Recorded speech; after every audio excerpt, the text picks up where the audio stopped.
સુરતના લિંબાયતમાં લગ્ન પ્રસંગમાં ફાયરિંગ કરનાર શખ્સ ઝડપાયો મહારાષ્ટ્રમાંથી।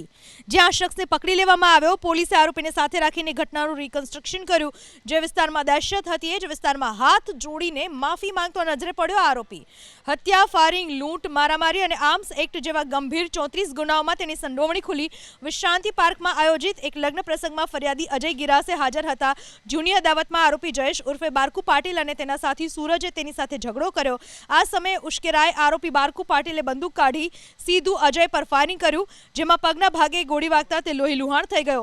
ઘટનાને અંજામ આપી બંને આરોપીઓ સ્થળ પરથી ફરાર થઈ ગયા। પોલીસે આ પહેલા આરોપી સૂરજ ઉર્ફે ભવંડરની ધરપકડ કરી હતી, જે બાદ બારકુ પાટીલ પણ આવ્યો સકંજામાં। સુરતના લિંબાયતમાં લગ્ન પ્રસંગમાં ફાયરિંગ કરનાર શખ્સ ઝડપાયો મહારાષ્ટ્રમાંથી।